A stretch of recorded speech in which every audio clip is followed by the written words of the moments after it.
Good morning. Thank you for coming out to our class. This is part 2 of our ongoing series on organic vegetable gardening for North Texas, and today's class is called Buried Treasures. And Tammy is going to uncover some potatoes and some garlic and show you how to plant those. And then we're also going to talk about our existing garden here and give you an update on that.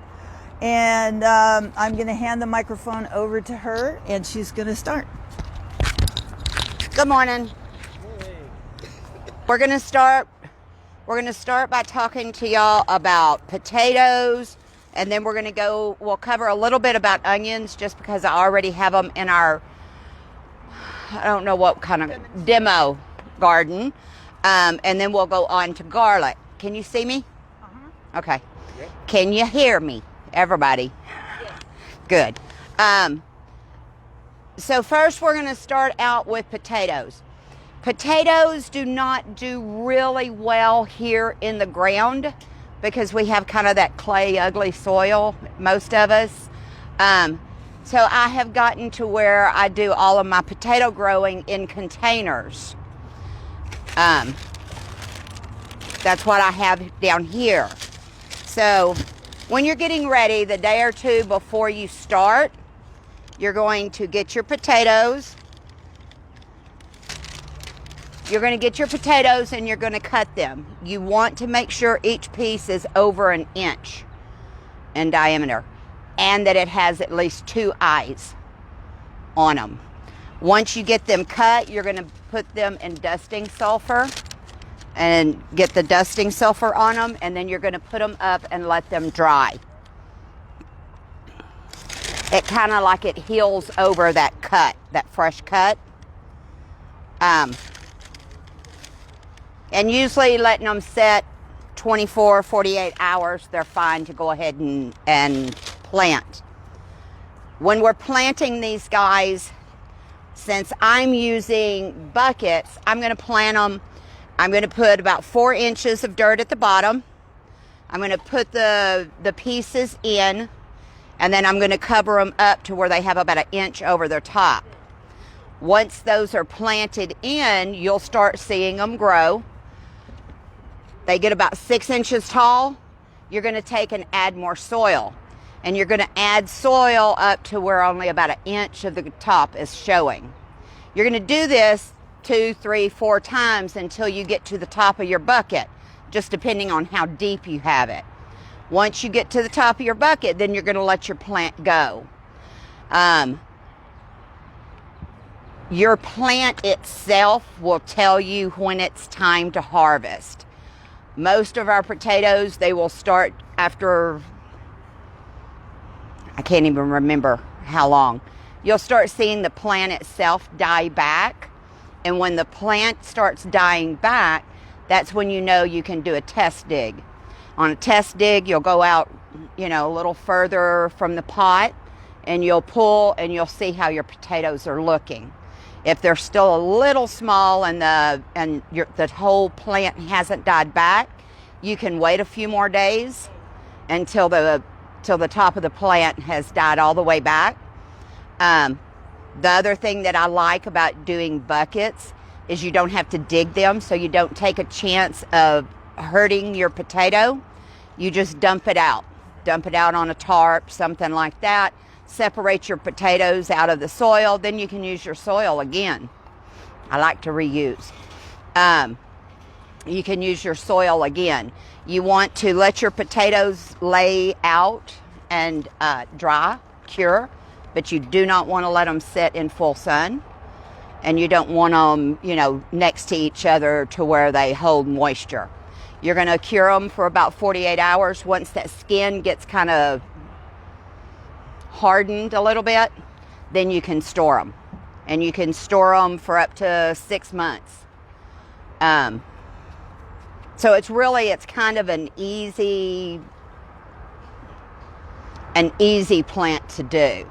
Now, the dusting sulfur will keep away some of the disease and that kind of thing that can go wrong with your potato. as it's growing, which I have here.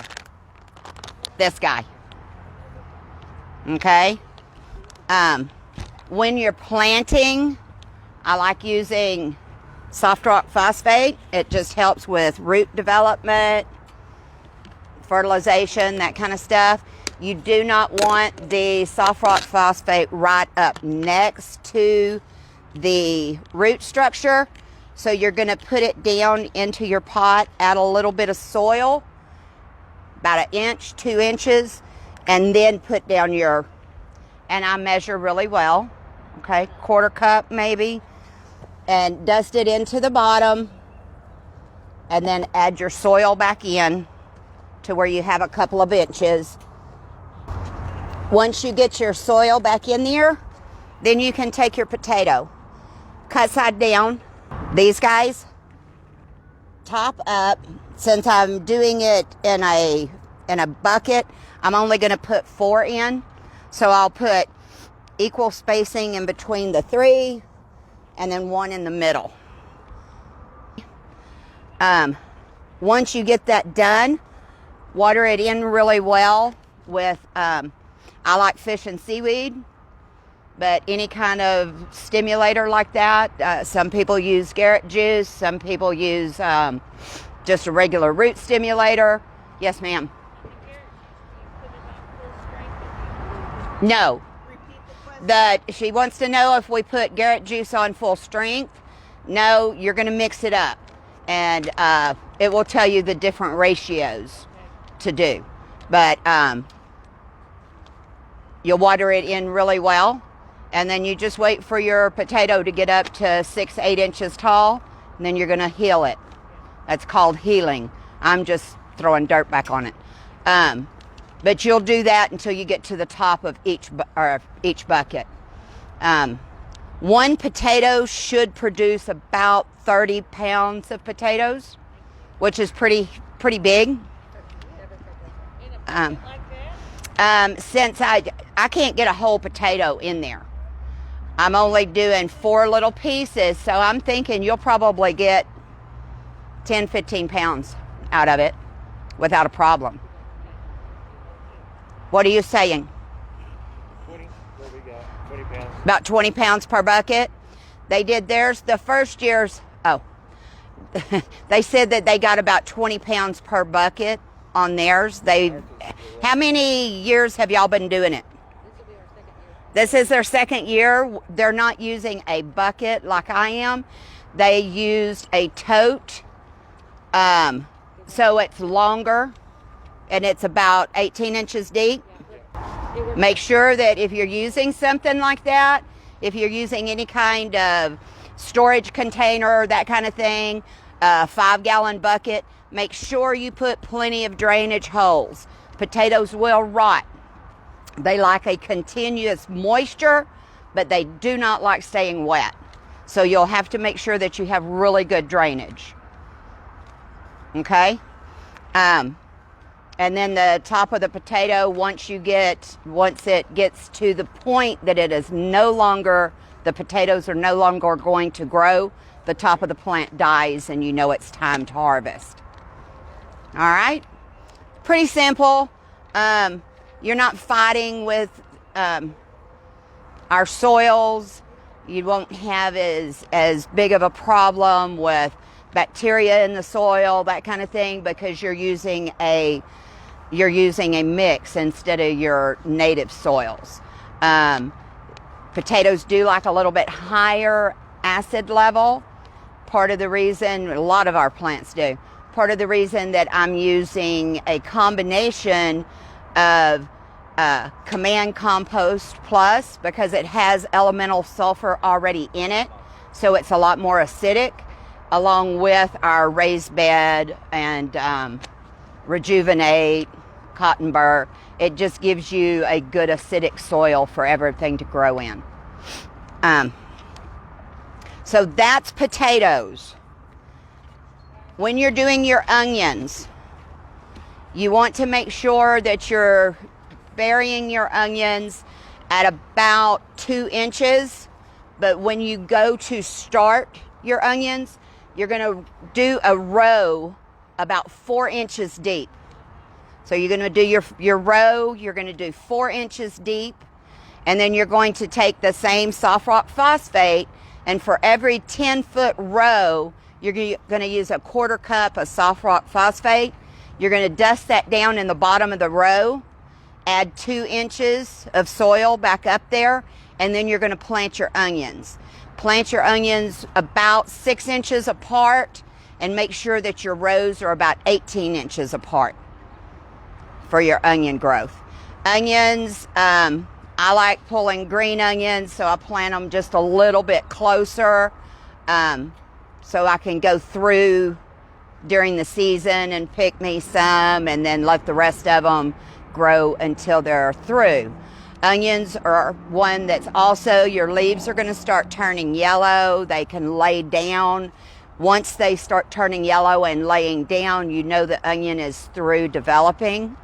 You want to pull those onions. You're going to dry them the same way you do potatoes. Take as much of the soil off as you can get off of it. Put it in a shaded area. Let it lay for a couple of days until those skins actually start drying out. Then you can take and you can store them. You can braid the green, the green tops, hang them, but you're going to hang them in a cool, dry area with no light hitting them, and they will stay for probably about 6 months to a year, depending on how they're stored. If you store them just thrown in my dad used to just throw them in boxes and keep them in the garage. It was cool enough, dark enough, but because they were laying next to each other, they didn't store as long. They only stored 3 to 6 months. So that's your onions. Now garlic. Garlic is a fun guy. I love it. Garlic can get away in the garden. So I like doing that in pots too. I do a lot of pots. When you're doing your garlic, you're going to take all of your cloves apart, and they just pop off like this. And these guys you're going to plant at a depth of about 2 inches deep under the soil, pointy side up. You separate all of your little cloves like this, pointy side up, 2 inches under the soil top. I have a question. Yes, ma'am. You need to take off the outer I'm just, skin on that. you don't have to take the outer skin off. You don't want to take the outer skin off. She says you don't want to take the outer skin off because then you'll have a wet thing up against another wet thing and you might rot. I'm not going to open up the whole thing, but they just pop apart. You have soft neck garlic that works really well here. That's what these guys are. And then this is a elephant garlic. A lot of people like growing the elephant garlic. It has a really big bulb to it.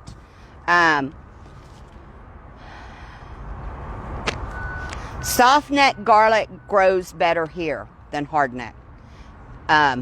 I usually can't get the hard neck in here. It's all soft neck. You're gonna harvest your garlic. Once it gets ready, the bulbs are actually ready to harvest. You'll see your outside leaves start turning yellow and you can harvest it. You can wait until more of the leaves are getting that yellow tone, but you want to harvest it before it dies completely back. If you wait until it dies completely back, you're going to have a really harsh taste to it. So you want to get it in an active growth, but you don't want to get it too early. Okay? How long does it usually take for it to? Garlic, a lot of times, and they can give you dates that say, okay, it takes 3 months. But depending on Mother Nature, they can develop a little bit faster, depending on the water rate, the rain rate, our temperatures. But I would say about 3 months. Yes, ma'am. Can you plant one of the cloves She wants to know if we can plant a clove into the hole of the cinder blocks, because she's doing her bed. She has her raised bed in cinder blocks, and yes, you could. Garlic gets kind of tall. You might not be able to see into your raised bed if you. But I mean, like if you did it on the back side or did it in all four corners, it would be fine. Yes, ma'am. One thing you might want to also, or you'd get the big one first. What she's saying is both onions and garlic are both really heavy feeders, and you'll need to, especially with them being in raised beds and in pots, you need to fertilize a little more often than you would if you were just doing in the ground. Oh, last week after everybody left, you know, we were doing cool greens and rockin' roots. So after everybody left, I planted my radishes on the back side. If y'all, when the class is over, you can get up and look. You can see my radishes have actually come up and I have little babies. I planted carrots. My carrots aren't doing anything. I'm instant gratification person and it's really hurting my feelings, but I'm gonna give it some time. And then we planted 2 different types of lettuces and both of those guys are up. So going good. I'm excited. I put my sugar snap peas in. And as you can see, the sugar snap peas growing really well, but it's not wanting to go up its pole yet. It hadn't quite got long enough. I keep asking it to, and it keeps saying, no, I don't think so. So I might, in another 2-3 days, decide to use one of the gardening twines or something like that to help it up to start with. I did plant. What are you doing? Oh my goodness. Showing your babies off. I'm all excited about them babies, let me tell you. I did do purple beans in the 2 empty pots, and I have my first 2 beans come up. So we are on the move with growing. Yes, ma'am. She wants to know, she's got an onion that she bought at the grocery store and it's starting to sprout, and she wants to know if she can plant it. Okay, I said no, ma'am. You probably could, but all of our grocery store veggies, the potatoes, that kind of stuff, you are more prone to introducing bacterias and stuff into your soils and your garden. I would just steer away from it. That's me personally. I've seen people do it, and... If you're doing it in a pot? Yes, ma'am. I've bought potato starts before, last 2 years, and I get lovely green, but I get little marble potatoes out of it. Nothing really even edible. Do you have it? Okay, she said that she has bought seed potatoes for the last few years. She gets beautiful green, but she's not getting fruit production. So are you doing it in the ground or up? In a pot. In a pot. So are you going up on the layering? How often are you fertilizing? I don't remember. Okay. So one of the things that I'm going to tell you to do is, before you do it this time, make sure you use your soft rock phosphate. Go ahead and plant, but probably every 2 weeks, fertilize. And you want to make sure that your moisture is staying consistent. You have consistent moisture. You know, and if you're having a little bit of trouble with that, we've got wonderful moisture meters that you can put in there, and it's going to tell you. And, you know, it's not going to tell you, okay, you know, water me now. But if you watch it and you keep it at 4 all the time, you're going to be doing better than letting it go down to 1 and then up to 6. And okay. One of the things with doing anything in pots is we water, and all of the minerals and everything else are being leached out those bottom holes that I tell you we need so badly. So you're having to continuously replace fertilization on them. Yes, ma'am. Those garden sacks that you can plant in, would that allow the moisture to yeah. Can you do that on potatoes or not? Yes, ma'am. She wants to know if you can use the grow bags for potatoes and that. And this one is actually a tomato bag. So yes, you can do your potatoes in it. Really nice. They're lightweight, easy to move around. They have straps on them. They're kind of, they're pretty. I'm not a green person, but okay, it's green. But you're going to do the same thing with the grow bags. You're going to, start low and then just keep building until you get to the top. Once they start dying back and it's time to harvest, turn it upside down, let them out. Yes, ma'am. She says that she's got a couple of galvanized tubs. I don't think it's going to be deep enough. I think you're going to need about 18 inches, okay? Because each time that you're adding soil, it's just giving more room for potatoes to grow, okay? So I would want to make sure that you've got about 18 inches. And with most of those, if it's one of those big round tubs, like a number 4 or number 10 wash tub, they're just not tall enough for potatoes. They work great for onions, your garlic, garlic especially because it's galvanized and then the garlic's not going to go anywhere. It's going to stay in it.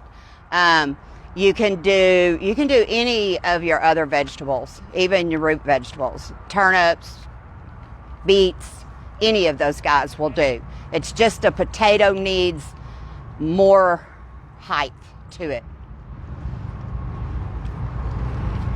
Anybody else? Yes, ma'am. I'm curious about why garlic can't be in our soil because does it drop seed? What is the problem with it? Garlic, when you harvest, and this is just from my personal, I've got garlic in beds. And when I go out and harvest, you can look, and since not all of the root comes out, it has these little garlic nuggets, kind of like nutsedge has on it. And if you don't get every one of those, it just starts spreading. I've got garlic in 3 beds now, and the type of garlic that it isn't even good.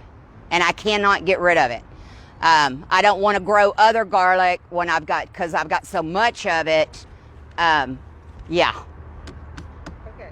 But that's the reason that I say to kind of keep it contained, because if you have it in a container, when you harvest it, you can actually get all of those little nuggets out. Yes, ma'am.